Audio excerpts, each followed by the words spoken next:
Dating is really hard. It's really hard to get your hopes up about somebody and then So there's actually a women's loneliness epidemic too. It's just that we will manage our feelings.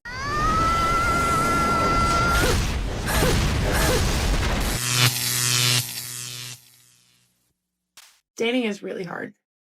It's really hard to get your hopes up about somebody and then have it not work out. I'm not crying over a man. I'm kind of am, but I also haven't eaten, so I'm emotional. But this is just going to be a really vulnerable post, I guess. I'm trying really hard to put myself out there. I am putting myself out there. But I feel like I don't find a lot of people that I'm interested in or that I'm attracted to or that there's that connection in a multitude of ways. And so when you finally do find somebody like that and it doesn't work, I don't want to say I'm gutted. That's too strong. I'm actually okay. Despite this, I'm actually okay. But it is disappointing because you get excited. Then you have to rally and you have to put yourself back out there. And Merlin series trying to make me feel better. I don't know what I'm saying. I'm bummed and dating gets me down sometimes. And I'm trying to practice what I preach and do everything the right way and meet people in person or on apps. I don't care. I'm not going to discriminate at this point, even though I think the apps suck. But I just really want my person. I'm really tired of being alone. And people will say, like, you will find it when you least expect it. But, like, how are you going to find something if you're not looking, if you're not putting it out there? So I am putting it out there. I'm going through the motions. I'm doing the work. And I just have to remember that I'm not in control and I can only do what I can do. But that really sucks. And I feel like I constantly oscillate between seeing, happy single women on here who are going, pick your partner wisely and just wait and just stay single and everything's fine. And I get that and I believe that. But I think about how happy I've been in my partnerships when I've had them and when they were good. And I miss that feeling so badly. And I don't want to date from a point of desperation because it's not that. And I'm not going to pick somebody just to have somebody.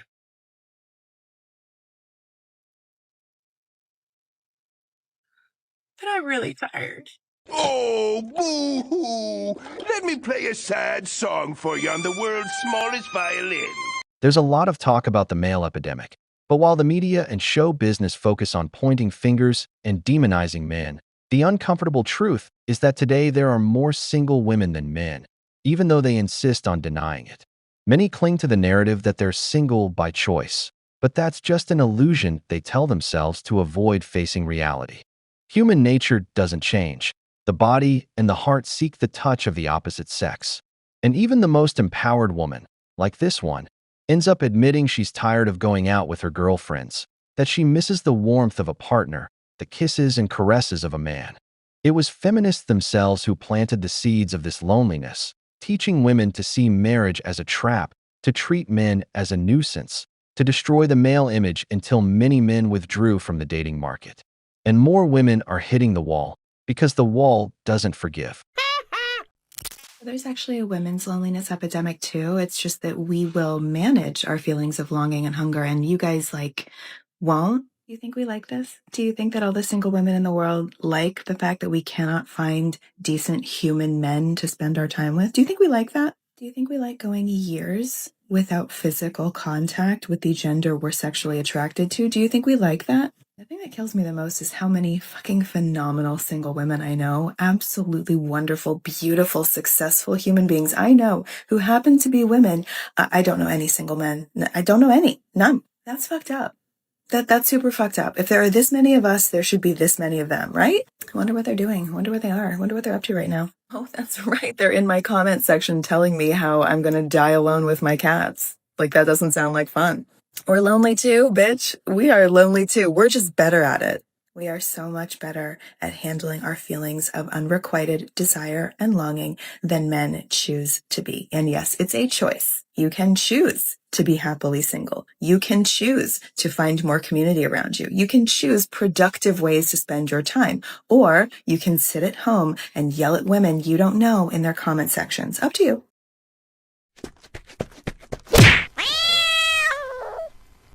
The truth hurts, and you're feeling it. The reality is that women don't handle loneliness better. They're simply more active in seeking help. First of all, the number one consumers of antidepressants in the world are women, and the ones who go to therapy the most are women. The ones who go out alone or with friends the most are women. There's nothing wrong with that. I'm just making the point about who really can't be alone. Don't you see that the first person to betray or distance herself from a woman is another woman who's found a partner? The first thing she does is remove her friend from her life and focus on her partner. Meanwhile, men learn to live without constant validation. They focus on their careers, their physique, their goals, and surrounding themselves with loyal friends. A man knows that attention is a luxury, not a right. That's why he survives the silence, while many of them drown in it. The male loneliness epidemic. Let's fucking talk about it. There's a male loneliness epidemic, which means there's a shortage of women dating men. Won't someone think of the fucking women? You don't think that I'm fucking lonely with this shortage of decent men to date? You don't think that I feel isolated? You don't think that I don't want to hug and kiss? Like I do. Okay? Women are lonely too. It's just that we know how to shut the fuck up about it. It is disgusting for you to talk about how much you need someone else to do shit for you. Because that's what it is. You're not fucking lonely. You just want a woman to fix shit for you or do things for you emotionally and physically. We're fucking lonely too, dog. We're fucking lonely. We just don't pout about it all fucking day. Because no one fucking cares. No one fucking cares if we're fucking lonely. Just same way I don't fucking care if you're fucking lonely. God! Just shut up. It's giving I need my mommy's bosom. Stop it. Stop it. Get some help. This is the problem with modern feminist indoctrination. They've drilled into many women's heads that men are useless and can't live without them, as if we were incapable of cooking, cleaning, or maintaining a home. The reality is that plenty of men live better than many single women, with clean houses, finances in order, and a functional life, all without needing anyone to wash a dish for them. What they can't stand is when that narrative falls apart, because when a man brings a woman into his life, his load often doubles. More expenses, more responsibilities, and, many times, zero real help. On top of that, there are those who don't work but still complain about cleaning the house you pay for and set up so they can live comfortably. And if you tell them to get a job to share responsibilities, they call you abusive. The truth is, a man who knows how to take care of himself doesn't need any woman, and that terrifies them, brothers. So let me get this straight. Women will get trapped in abusive relationships with partners that treat us like shit. And men will tell us, oh, well, that's your fault. You should have picked better. So women say, okay, bet. We will pick better. We are going to raise our standards and stop wasting our time on shitty, mediocre men. And then men turn around and go on their little mantrums about the male loneliness epidemic and tell women that we need to settle. So which is it? Basically, everything is our fault, right? Because God forbid that men take any kind of accountability in their behavior and the way that they treat women. Like, just leave us out of it and go to therapy already, for fuck's sake. Oh, hell no! The problem isn't that you've matured or changed your standards. You're still chasing the same type of man. Only now you've added a couple of requirements to disguise the pattern. Before, it was the Chad with nothing to offer. Now it's the same Chad, but with a wallet. And you call that raising your standards. The truth is, you never adjusted your radar. You just became more selective about the superficial. You're not looking for character, commitment, or values. You're looking for the same handsome face or the same rebellious charm, but backed by a bank account. Meanwhile, the man who actually learned from a bad relationship, even if he comes across a physically attractive woman, We'll choose someone who adds value, supports his vision, and doesn't repeat the behaviors that already cost him time and resources. That's the real change in standards, the one you never made. If you take a look at the screen right here, these are the most popular searches currently for the past few days or so on this app. And if you see here, struggling with loneliness has the highest search popularity with 1.55 million search popularity. When I tapped on the struggling with loneliness search popularity here, we can see that in the past 7 days, it's gone up by 344%. My mind immediately jumped to what all the news articles in mainstream media are pointing to as a big problem in our country, and that is the quote, male loneliness epidemic. But see, something that this app also lets you do is you can look at the demographics of who's searching this, and you'll be surprised to see that of the searches, 78% searching that they're struggling with loneliness on this app are women, females, with 96% of them being here in the United States. And it looks as though that it's mostly millennials and Gen Z. This data right here flies in the face of what all these intellectuals are writing in their articles about the quote unquote male loneliness epidemic. Are we going to see a slew of articles now concerned about millennial and Gen Z women? Of course not. No, society just won't care enough.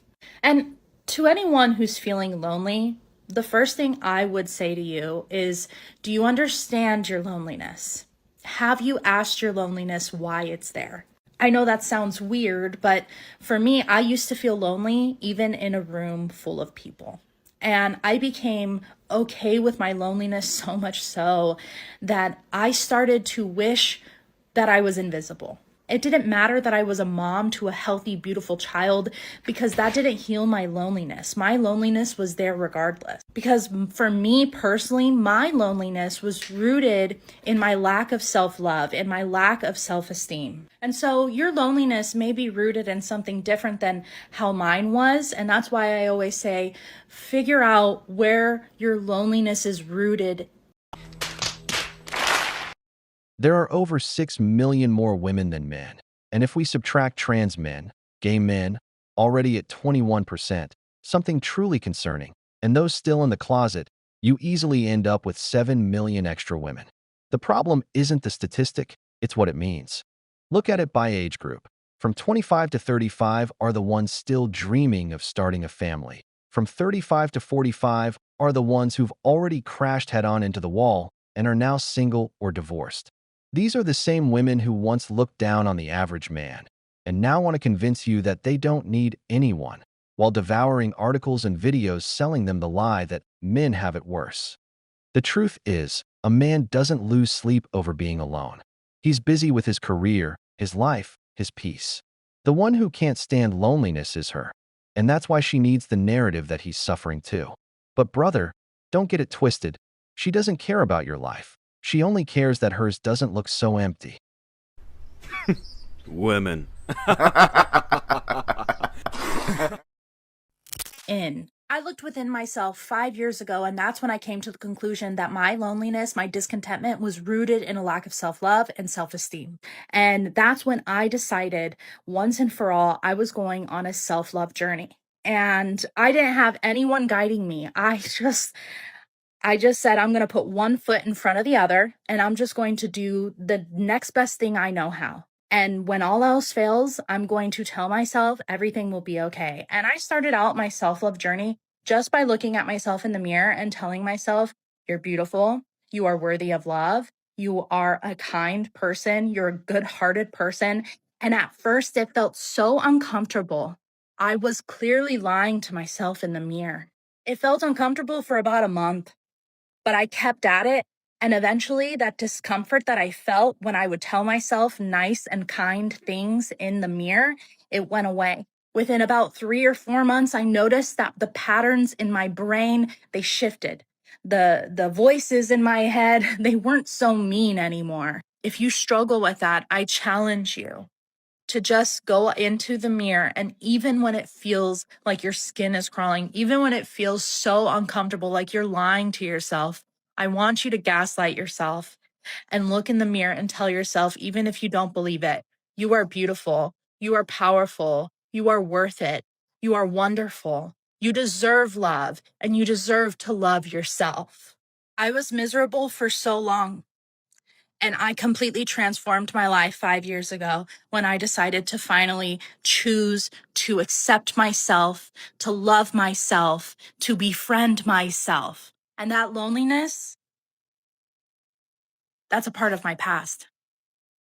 I have less people in my life now than I did then, and I don't feel that loneliness anymore.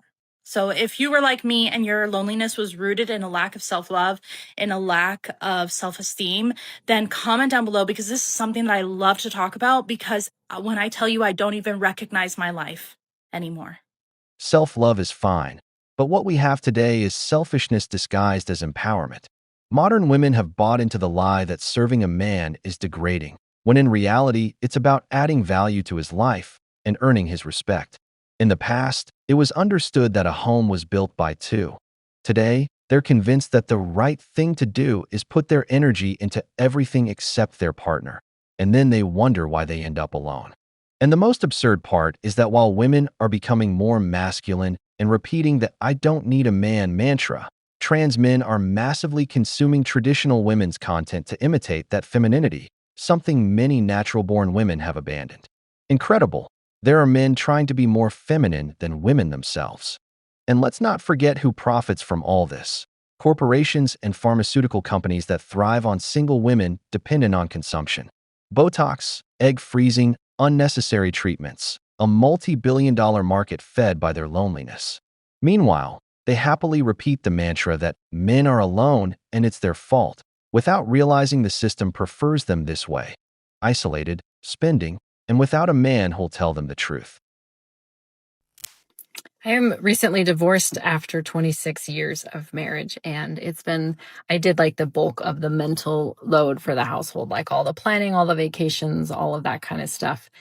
So wrapping my mind around not doing that stuff, it's kind of been a little bit of an adjustment period. My kids are leaving tomorrow on a cruise with their dad. And it's been like, I find myself wondering if he's like packed certain things or if he's gotten cash or, whatever. But you know what? It's not my responsibility. I was helping my daughter pack, and that's cool. I will love to help her pack and make sure she has everything she needs, but he's in charge. No, God! No, God, please, no! No! No! No! The famous term mental load is another feminist invention to play the victim over fulfilling the basics, taking responsibility for their share at home. The irony is that many complain about this load while they're with a man, but when they leave him, they keep doing exactly the same thing, only being less useful. The truth is that this concept is just an excuse not to contribute and to turn any domestic responsibility into oppression. They sell it as if it were some kind of disorder, when in reality, it's simply a refusal to do one's part in a relationship. Just another strategy to blame men for tasks that, in any healthy relationship, are shared without drama. I love my husband. I love my kids. And I moved to a whole new city. A whole new state, rather. Just me. No one else. And I didn't move because I didn't love them, but I finally decided to love myself too. And so for years, like I put myself on the back burner, just being a mom, being a wife, which is great, that's awesome. But, all this time, like I was wearing a smile, but deep down, like I wasn't really happy inside. And so one day I realized that I couldn't keep living a life that made everyone else comfortable while I was crumbling inside. So literally, like I made the most hardest decision like ever, like the most soul stretching decision like ever. And that was to pack my bags and move to Nashville. I actually, one day I just woke up and, I was just like, well, I can't do this anymore. Like, I feel like I need to do something different, like other than what I'm doing. And I felt like I needed to find me again. Like I said, cause, I felt like I was losing myself. So anyway, like rewinding, I had actually applied for a position with Vanderbilt. And I ended up getting the position, and they were offering a sign-on bonus as well as a relocation bonus. And yeah, like I got the position and I took it. So anyway, no safety net, like no guarantees, no nothing. I applied for my apartment and everything. Like I literally like got approved for everything like right away. So it seems like everything had just fell into my lap. Like it was what I was supposed to be doing. And because of that, like it really validated my decision to leave. And so I did that. I get to Nashville. I started rebuilding my life. You know, I even like started thinking like of another business endeavor, that I had been thinking about for like the past 5 years, that I never like built up the courage to do. And if you know me, like, you know, I've had businesses, even like just saving money, paying off debt, like rebuilding my credit, like everything. Like I got my stuff back up, which I'm like totally proud of. Hey, bro. What? Oh my God! This is the difference between a man and a woman. A man sacrifices himself for the happiness of his family, while a woman sacrifices her family for her own happiness. Can you imagine what that man must be feeling? This is the lowest blow, having to explain to your children why their mom left, watching your entire routine, your sacrifices, and your hard work collapse in an instant, all because of selfishness disguised as self-love. When a woman decides to leave like this, she doesn't just destroy a marriage, she destroys the emotional stability of the entire family. And the worst part is, society applauds her for it. And now like I'm getting ready to graduate with my master's in public health here in September 5th to be exact. And honestly, like I still have like a long ways to go. Like there's still so much that I want to do. I cried, I prayed, like I healed, and I did a lot, like, and I found me. But like I said, like I'm not done yet. And I'm like so damn proud of how far that I've come. Like you don't even know the half.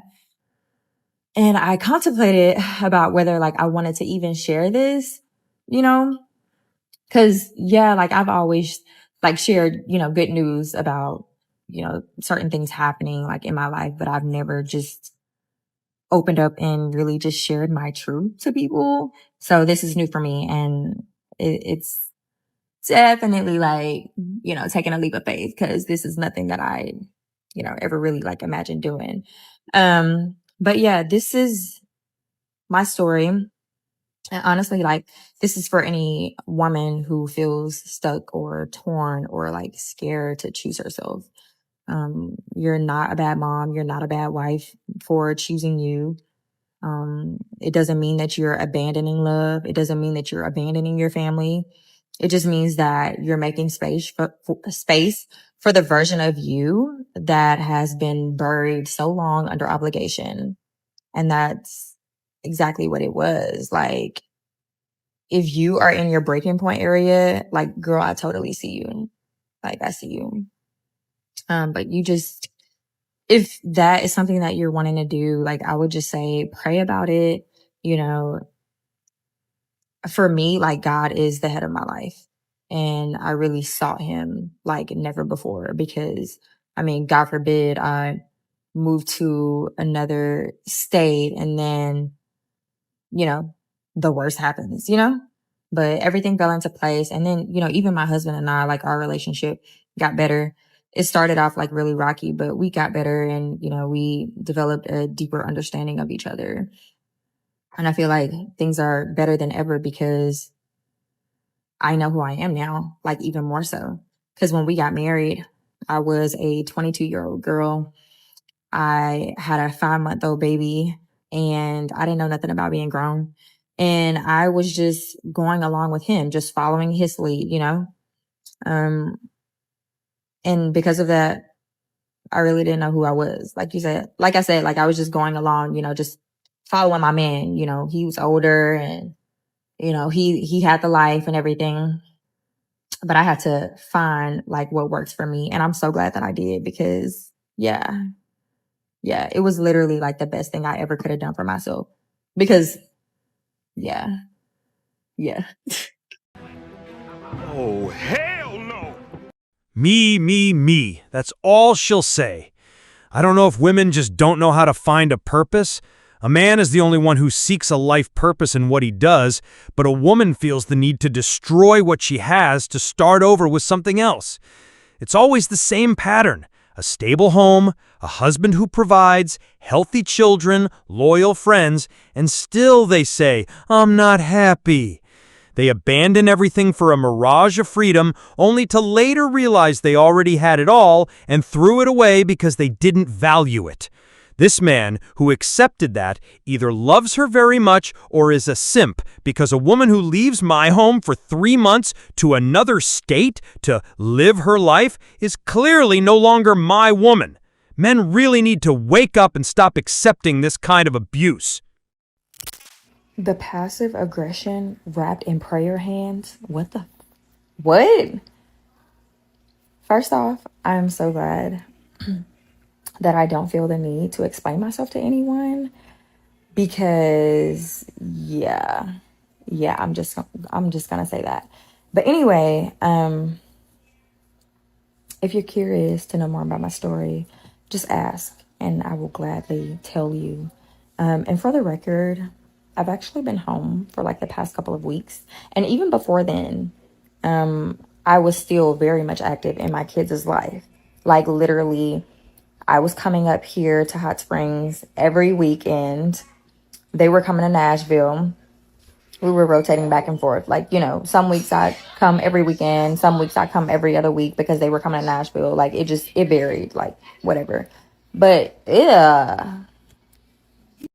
No responsible woman would abandon her children to leave for a job. No woman who loves being a mother is going to put her career above her children. Your attitude says it all. You're selfish, and the comments you're getting are the plain truth. Just like the one in the next video. So I'm going to address this, and I'm going to address it quickly. I just dropped my kids off at school.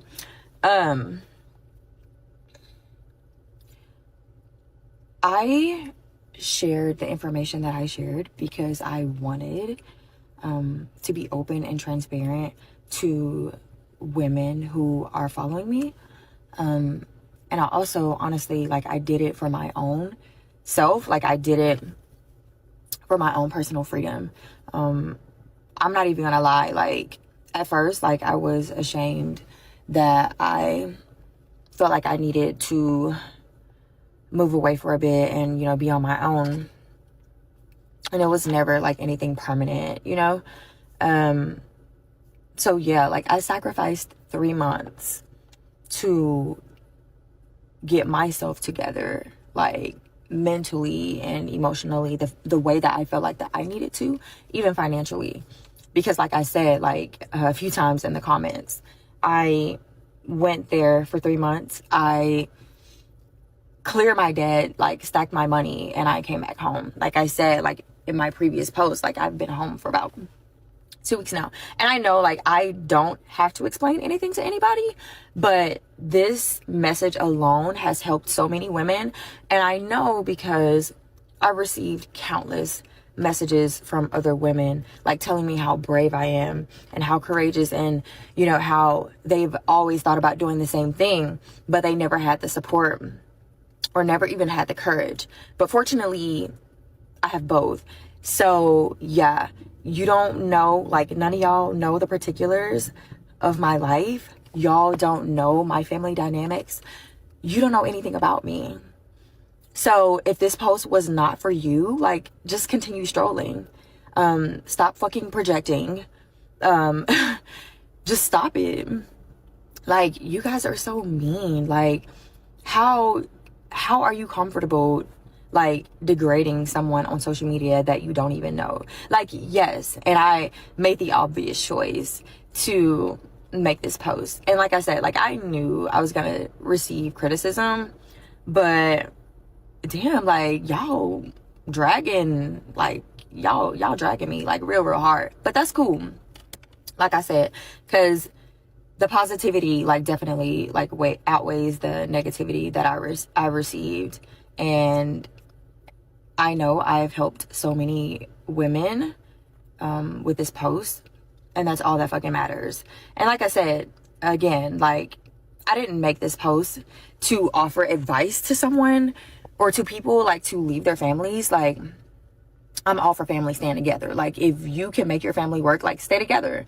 And that's literally what I did with my husband. Like, I'm still with my man, like, and I'm with my kids, like.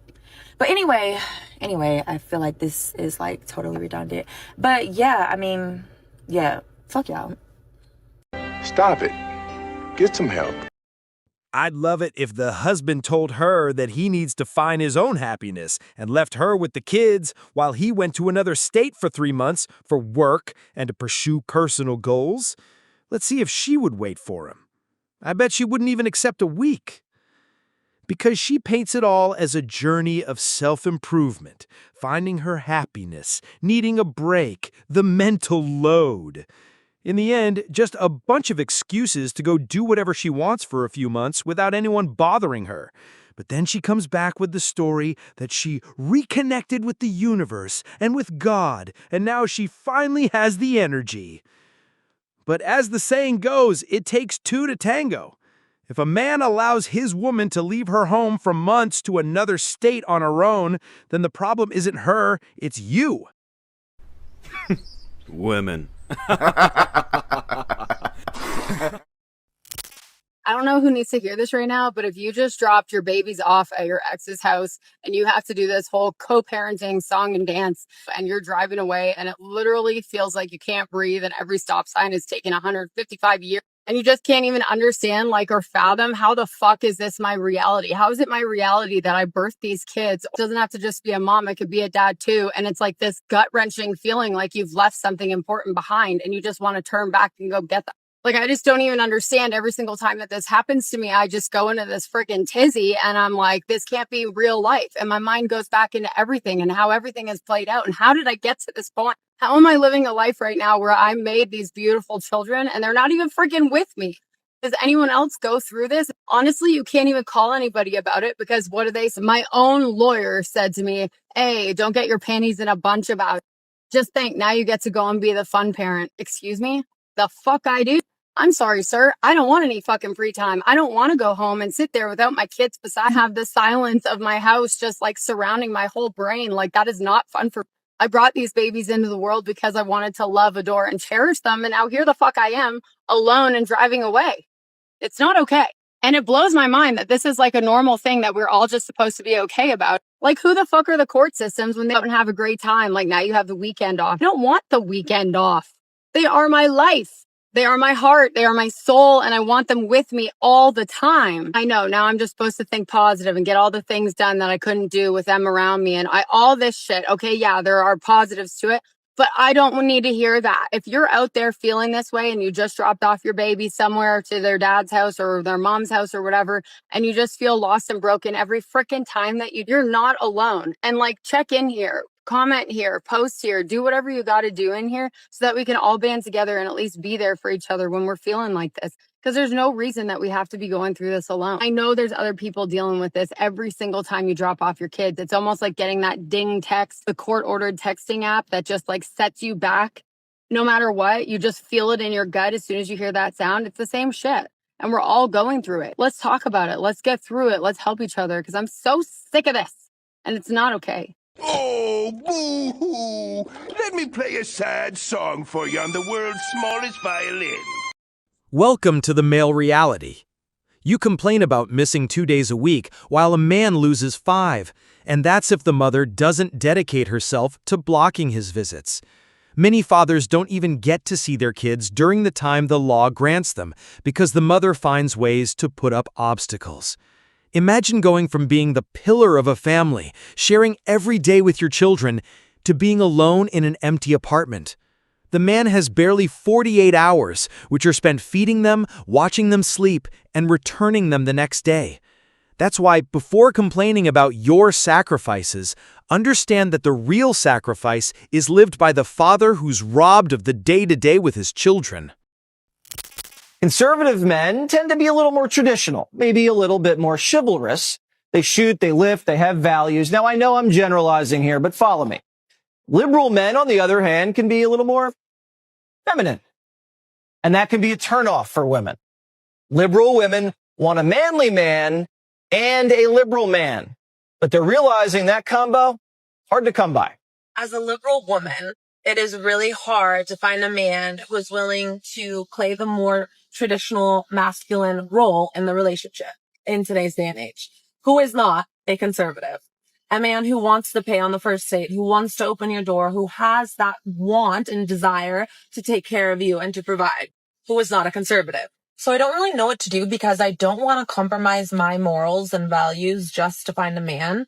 But am I asking to have my cake and eat it too? Like you said, liberal men in some scenarios, from my personal experience, have been more feminine. What we see as feminine, or what we consider feminine, is a guy who's maybe more in touch with his feelings, or who's more, he has an ability to be vulnerable. And that is to be respected, of course. Well, you know what? I blame you, Petra. You women have been saying men need to be open about their emotions, need to be more vulnerable. So these liberal guys are trying to do what you want, and now you don't want to date them. So again, thanks for nothing. No, not true. Not necessarily true, Jesse. All right. We still want to date them. Trust me. I go for the men who are vulnerable. I promise. All right. Well, good luck out there. I'm sure you're going to find a great guy, that perfect combo that you're looking for. Petra, good luck. Thanks so much. Hey, bro. What? Oh, my God! This is textbook. A woman says she wants a guy like this and that, but ends up tangled up with someone who's the complete opposite. Hypergamy never fails. Women will always look for the man who projects strength, confidence, and above all, financial stability.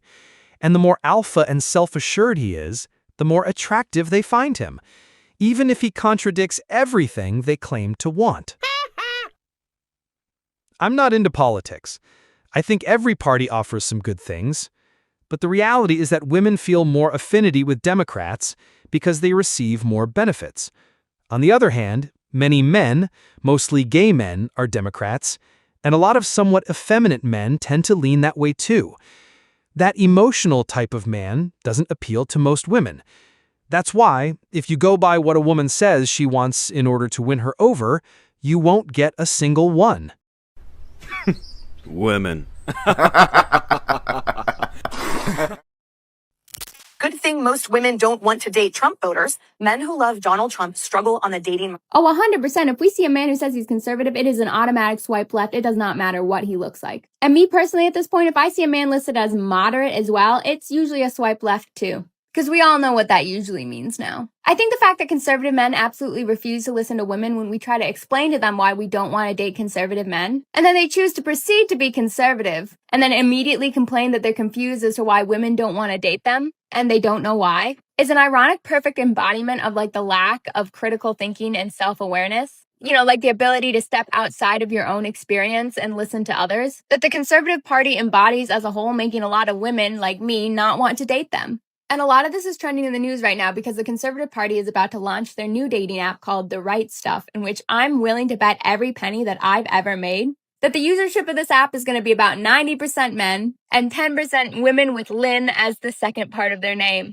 And I know the immediate complaint is always, y'all are so close-minded to anything, which embodies a lot of irony coming from the right alone. But that's not true. One of my best friends used to be moderate, and our friendship ended for different reasons, kind of. But a lot of his close friends were conservative men, so anytime I would go hang out with him and hang at the house, you know, there were a lot of those guys around. And we'd all hang out and get along really well and talk about a lot of these topics very respectfully, and I really value all the conversations we had because they were great guys to have conversations with. To the point where I almost got drinks with one of them to hang out and catch up not too long ago. But when it comes to a partner or a life partner especially, those things become exponentially more important to have in alignment.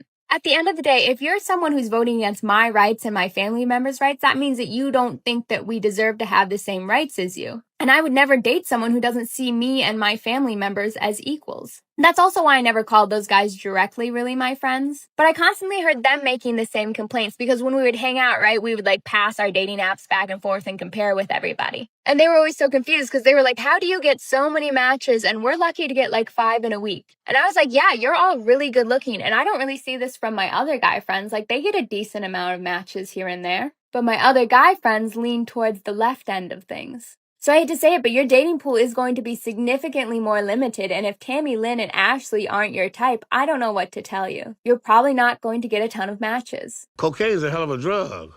You know, I miss the days when people kept their political views to themselves. Nowadays, many women use politics as a banner to divide and demand that you vote for those who fill their pockets at the expense of taking away your rights. They keep shouting, "They're taking away my rights!" But the truth is, they've never had as many privileges as they do now. And the equality they preach so much about, they buried that a long time ago. They want men to support laws that leave them defenseless, to give up everything they've worked for in a divorce, to be accused without evidence, and even to be unable to confirm the paternity of their own child without risking prison, like in France. They're not looking for harmony, they're after power. And in the end, even when you're on their side, they don't want to date you because they see you as effeminate. What a damn irony. What I find interesting about women right now is that they want a liberal man with conservative values, as in they want you to vote for Kamala Harris. They want you to be a liberal man, but also uphold traditional patriarchal societal norms like protecting and providing. And you're probably wondering, well, Chad, what's the issue with that? The issue with that is they're usually one or the other, as in A, they're liberal and their mindset is, well, why should I pay all the bills if she works and I work? Why can't we be a team? I don't believe she should stay home and cook and clean. She can go work too. I can go work too. While the more conservative man goes, hey, it's my job to protect and provide. If she wants to stay home, she can. So girls want a liberal man, because they want you to vote for Kamala Harris, but also uphold traditional patriarchal norms. Now, are there guys out there who are liberal and also believe in patriarchal norms? Yes. However, it's just harder to find. So hopefully this lands on Girl TikTok, so you guys can, either stitch this video or leave a comment on how are you finding this duality of man where he's both things at the same time that are usually counterproductive. Incoherence is their favorite sport. They want a chivalrous, attractive, provider-type man who pays the bills, cooks, and even cleans. But the moment you ask them to contribute something to deserve that treatment, you're suddenly an oppressor. They want to live in the luxury of a traditional relationship without being traditional women. And the most hypocritical part? When they see a wife who, by her own choice, stays home to take care of her kids and supports her husband, who treats her like a queen, they attack her and call her oppressed, as if being loved and cared for were some kind of punishment. Meanwhile, those same women who work and complain about cleaning are the first to run when a man suggests real equality, 50-50 and I clean too. Suddenly, that's no longer a real man. The truth is, they only want what benefits them. They're not after equality, they're after privilege without commitment. That's why they'll keep complaining, while the men who value their own effort continue to ignore them. 100%. If we see a man who says he's conservative, it is an automatic swipe left. It does not matter what he looks like. And me personally, at this point, if I see a man listed as moderate as well, it's usually a swipe left too. Because we all know what that usually means. Oh, this should be fun. What does that usually mean? I think the fact that conservative men absolutely refuse to listen to women when we try to explain to them why we don't want to date conservative men. So we're starting out with the logical fallacy of composition. This will be a great one. And then they choose to proceed to be conservative, and then immediately complain that they're confused as to why women don't want to date them, and they don't know why. So please, do explain why. Is an ironic perfect embodiment of the lack of critical thinking and self-awareness. Like the ability to step outside of your own experience and listen to others. Oh, the irony is strong with this one, isn't it?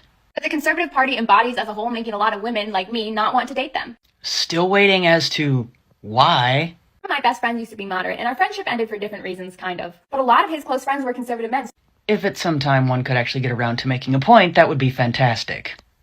At the end of the day, if you're someone who's voting against my rights and my family members' rights, that means that you don't think that we deserve to have the same rights as you. I can't wait to hear what exactly those rights are that one thinks that people supposedly have that conservative men are voting against. I would never date someone who doesn't see me and my family members as equals. Logical fallacy of division.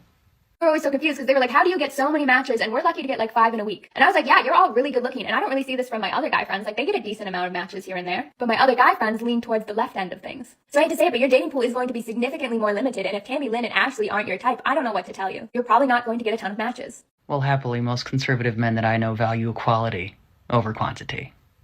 It makes no sense. The guys they're attracted to are conservative and traditional, but the ones they actually know, who lean far left, don't appeal to them. So then, who's really the one that's going to end up alone? And wasn't this the same girl who said she'd be 4B forever? That whole nothing to do with men movement? Seems like that idea didn't last long. The truth is, not even they know what they want. By now, everyone has seen or heard of the fact that conservative men are struggling in dating in this political climate. Here's a fucking thought. Change your mind. Be open to changing your mind. It's not that deep. I know mommy and daddy will be very upset if you so much as open your mind even slightly, but it's okay. It's okay. So here's a couple of takes on this. Number one, there's a lot of girls stitching saying if that they see that a man is conservative on a dating app, it's a double right. And I have a one up on that. If I see if a man is a double C, I call it a double hit. A Christian conservative, fuck no. Because that doesn't happen overnight. That goes to show me that you come from a long line of Christian nationalists who are on board with Project 2025. That's immediately what I jump to. That tells me it's not just you, it's me. Because we would not get along. I would open my mouth and you'd be leaving the dining room table. It's all right. It's all right. We'll just move along. Number two, these men don't even know what they believe. They don't even know what they believe. I saw a quote the other day. Can't even remember where I heard it, but it was someone saying that there's a difference between what you are taught and what you believe. And I find that through and through with these conservative men. These conservative men oftentimes have no idea what they even believe in, because I no longer argue with people on either far side of the aisle because they're just too far gone. So what I do is ask why. Why? What policies, what procedures, what evidence suggests that that was a good move have you found? That that's a good reason to do that. And they can never answer me. They can never answer me. Or the answer is solely lied and hating on the other side. So when you ask a conservative man about a policy and he talks about, well, fucking Joe Biden, fuck Joe Biden. I'm like, okay, yup. Joe Biden's a war criminal. Like, we get that. Like, he needs to be impeached. He doesn't even know where he is. He just Roombas around. We get it. But what will your side do to fix that? All of it. Always Hunter Biden, Nancy Pelosi, and Hillary Clinton. Like, can we just fucking get over that? My God. Oh, and Obama, too. They love that. But if your political opinion doesn't lie in research and or you can't back it up, come correct, stand on business with your political opinion, and or it lies in hating the other side, your political opinion is null and void to me. You literally, like, you don't even have a political opinion to me. You don't even get to have a political opinion. They're that political alliance because it is the alpha male thing to do. It is beta to be a liberal man. It is rooted in hating and control of women. And that is the only thing that they have to hold on to in that political alliance. Women are going to have political opinions. We're going to have strong ones. It's not the 1950s no longer, bruv. No longer. And I will not shut my mouth. I will never shut my mouth. And I will absolutely not shut my mouth for a man. We are out here begging men to take a look in the mirror. And they are not. And they will not. And this loneliness epidemic that your dick's not getting wet every other day is going to grow, okay? It's only going to get worse because we are going to shut this shit down. We're going to shut these legs for further business, okay? So you better get with it or get the fuck out because you're going to get lonelier and lonelier as a product of your own design.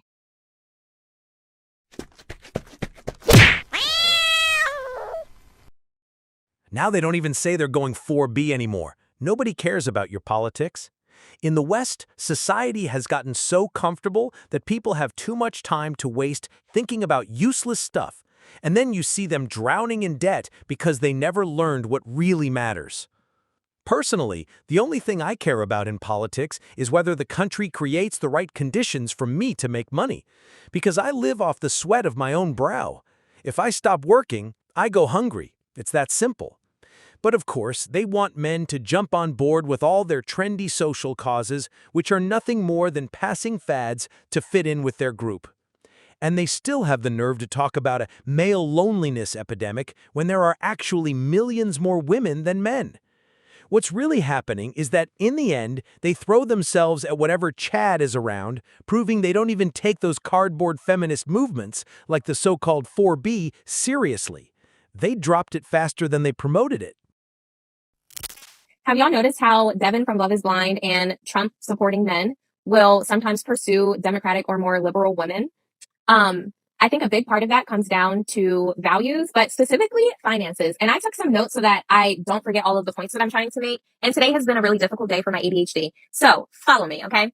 In traditional conservative marriages, the man is supposed to be the provider, right? He works, brings home the money, and the wife stays at home to raise the kids. But a lot of these men, Trump supporters, i.e. Devin, don't actually have the financial stability to make this happen, right? So they still want to hold on to their conservative racist values. But when it comes to money, they'd rather go 50-50 simply because they're broke. Or, all right, let's be nice. Maybe not broke, but not making that much money to support and sustain a household on their own.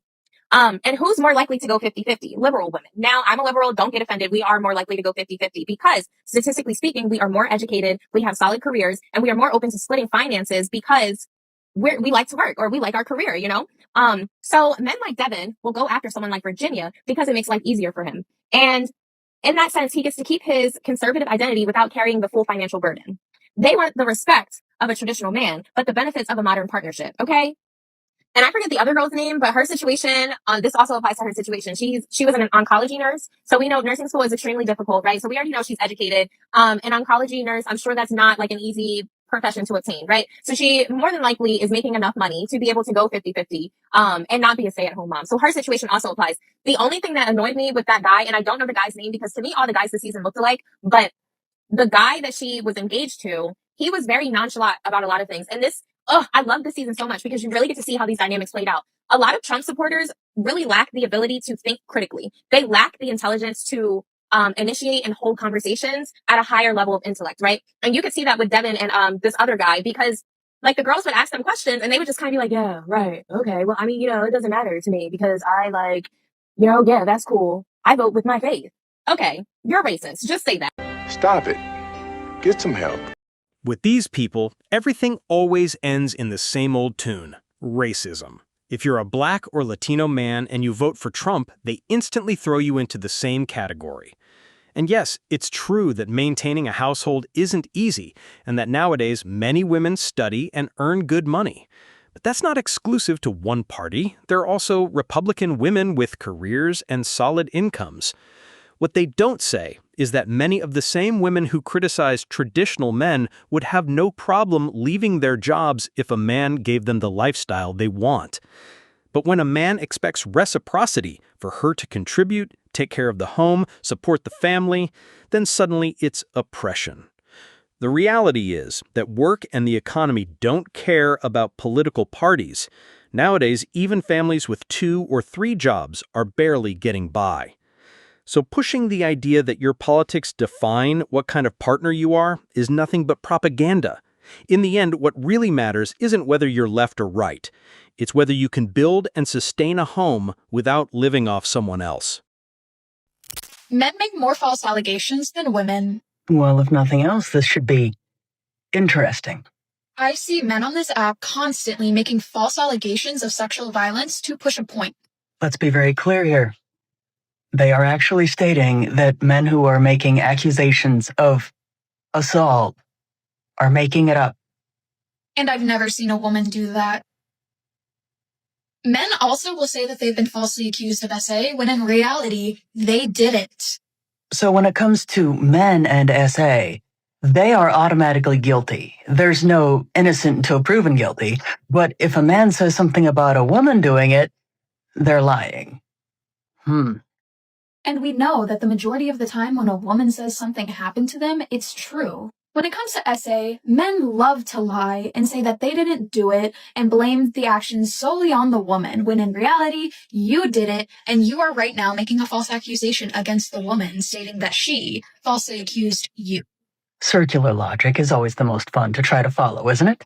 And I'm sorry, but you're going to start needing to provide proof that you were falsely accused. Because if I have to provide proof that I was sexually assaulted, you need to provide proof that you were truly falsely accused before I can believe you. It is entirely possible they've never actually heard of why there is this thing called the burden of proof. Nor have they apparently heard how difficult it actually is to prove a negative.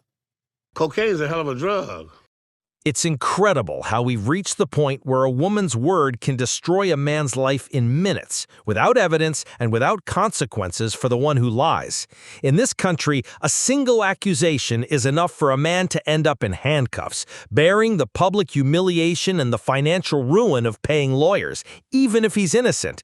That's why more and more men are protecting themselves. Cameras in the office, avoiding closed-door meetings with women, watching every word. Because today, a simple hello can turn into an accusation. And it's about time there were laws to punish those who make false accusations, so that the era where destroying a man came free and without consequences finally comes to an end. I just think it's funny that if you look up any research on loneliness, which is an epidemic in the United States, you'll actually see that men and women rank pretty evenly in all the research for years. In fact, when I looked at it, there was only one study that revealed men ranking just a little bit higher than women. I think that was like 2020 or 2021. In fact, women are typically higher than men in loneliness research because men have a shorter life expectancy, which means many women are left widowed or unpartnered. So, of course, they're going to report being lonely. The problem with calling it a male loneliness epidemic is that resources are not focused on women, and women feel isolated and feeling lonely when we don't have a people loneliness epidemic, rather a male loneliness epidemic. And taking it a step further, not only are we erased from the problem, we are blamed for the male loneliness epidemic. Stop it. Get some help. What surprises me is how easily they manipulate the narrative. How can they try to sell the idea that there are more single men than women when statistics show there are 6 million more women than men? That's basic math. But of course, modern feminism thrives on rewriting reality to fit its narrative. Now, subtract from that number the gay men, the ones dating trans women, and those who simply want nothing to do with the dating market, and the scales tip even further. Yet the focus is always on lonely men, as if they were the majority, so that women are cast as the victims and never as part of the problem. The truth is, there's no shortage of men. What there is an excess of demands and those infamous standards. As long as they keep repeating this story, they'll keep fooling themselves and feeding an ego that sooner or later crashes into the wall, because the wall doesn't forgive. My wife at the time asked for a break, and obviously I wasn't too excited about that. Then I found her with a family member of mine. Oh, gosh. Who? Cousin. Dude, cue the banjos, man. Like, is this a big shock to you? So she had a couple of instances of infidelity prior to that I had found on her devices. She always swore it was nothing physical. It was just talking or exchanging pictures and stuff. So, I tried to move past that beforehand, but, it got to this, and this was a huge shock. We have a 3-year-old daughter, so, that made it. I'm sorry, dude. Yeah. She actually, the ex-wife, we ended up going through all that, got the divorce last year. She has since moved in with a cousin. They actually just had a child on almost the year anniversary of me finding all of this out. I just kind of feel like, I'm just kind of floating in the wind. The days that I don't have my daughter, are obviously really hard. It's really hard to find motivation to get up and do much of anything. Yeah. I can't wrap my head around the pain you've experienced. Well, I mean, just to put it down on a piece of paper, you're faced with this shock, right? That your body's failing you, right? And there's that sense of being betrayed by your own body, especially in a tough time. And most people don't realize that can happen like over a weekend until it happens over a weekend, right? That you have a pain, all of a sudden that pain is real bad, and then you got kidney stones, and all of a sudden that's a nightmare. And then on top of forgiveness and your wife betraying, here's the thing, you knew for a while and you ignored your own gut for whatever reason, and see that come true is devastating. And then that, I wouldn't wish, I've said this before on the show, I don't like to be gone from my son or my daughter for 3 days, much less just know, oh, this is the rest of her childhood, is I get week on, week off. Mm-hmm. And then the extra kick in the teeth is, oh, cool, she just moved in with a family member and had a kid with him. Just a slap in the face on top of a slap in the face, man. So let me just say this. Your body's right to just want to get under the covers and not get out. And I know there's a sense of, on top of the shame, on top of the I should have listened to my gut, on top of all that stuff, there's this sense that your body's not working right. And I might be the only mental health professional that would tell you, no, your body's working perfectly. This idea that you just want to, your body just feels like you don't want to curl up and I want to stay on the couch under a blanket, not want to move. I just want to be here. That feeling is right. We're not going to live there, but I want you to know that that sense makes sense to me. No, God! No, God, please, no! No! No! No! Brothers, a man who forgives infidelity condemns himself to live in a mental prison.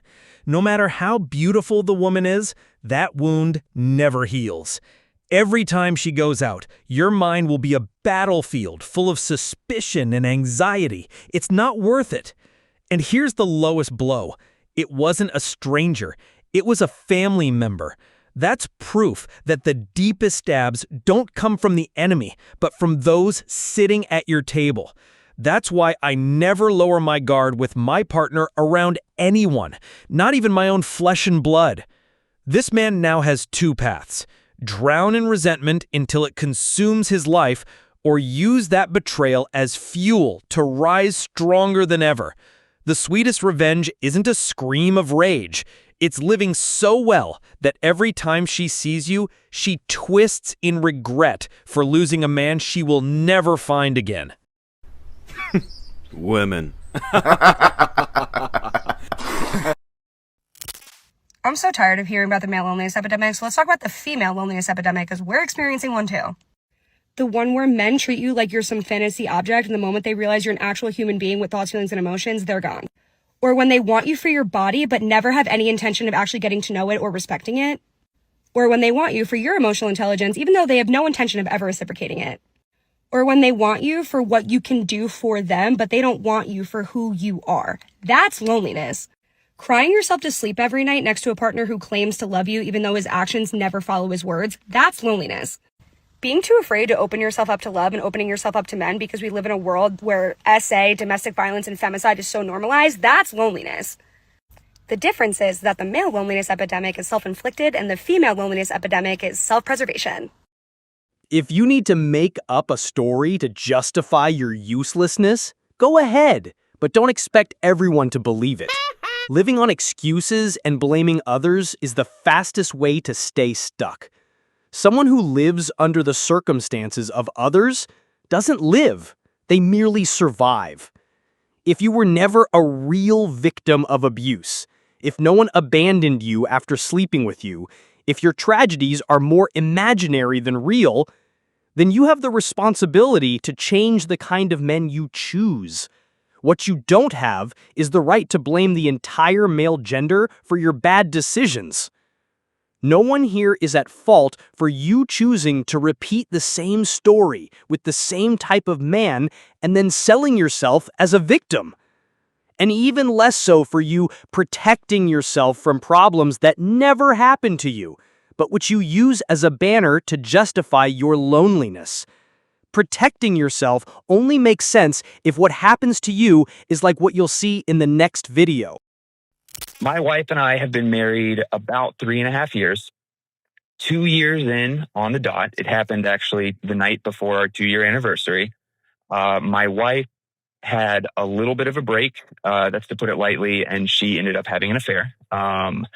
There was an emotional affair that had gone on for months before that I was very much aware of. And, we would talk about it. It would go away. It would come back up. And then I think it all boiled over in a physical affair with a completely different guy, basically a stranger, night before our 2-year anniversary. So obviously that blew our lives up. Probably the hardest thing I've ever had to walk through in my life. And that was about 1.5 years ago. But I made the decision of we are going to double down. And at the end of the day, when I go and meet my maker, I want to say we gave it all we had. And man, it's worked really well since then through a combination of friends, family pouring into us, people from church, literal just miracles. I didn't think we'd be here. Our marriage is currently better than it's ever been. However, dude, I feel like a wreck sometimes. Yeah. I'm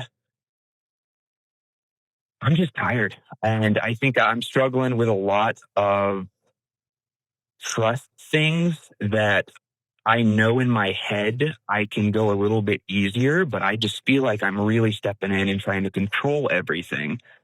And I don't know if that's a place out of insecurity. You know, there's always that voice in my head that is like, life is always going to be different. And I think I know that the perspective I have to have is I can't view it as we're trying to fix an old relationship. We have a new one. It's just tough, dude. Yeah. God damn it! You can't make this shit up! They say every mind is a world of its own, but the idea of living with someone I don't trust is unacceptable to me. I believe 1,000 times more in starting fresh with someone new than in staying with someone who has hurt me. This man, even if he resolves this situation, will never have peace. This woman, on their 2nd anniversary, cheated on him. Then she did it again with a completely different guy. In short, she didn't care that her husband had caught her. She never regretted it. She just changed her modus operandi. This man is enduring and forgiving her mostly because of his religion. I'll say it again, the only one who forgives is Christ, and he died on the cross. Since I'm not the one who died, the devil himself can take you because I'm not going back to you. So, what do you personally think is wrong with dating today? I feel like people princess treatment, like they're not men. You said princess treatment? Yeah. You know what I mean? Like men need princess treatment? Yeah, like they don't want to be like men, you know? Ah, Yeah, okay. yeah. All right. No more men? I think the problem is that men like to be petty and sassy, and they wait for you to text them first. Yeah. They wait for you to slide up on their stories, and true. it's like, I'm the girl, so I'm not gonna do that, so we're not gonna go anywhere. All right, tell your man slay queen. Yeah.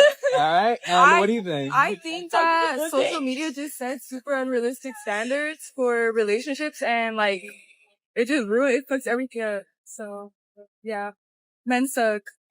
I think social media just like puts like them in a whole nother world. Like, bro. I mean, y'all are pretty good looking. You guys look amazing. So I'm pretty sure that you guys get hella DMs. Yeah?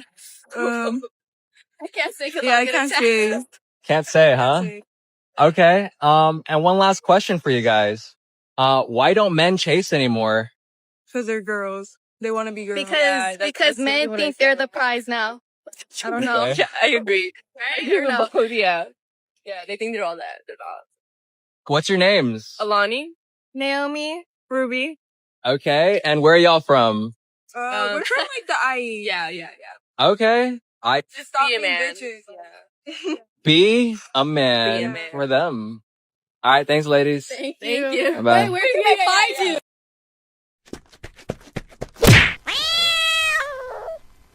Women say that men now think they're queens or princesses.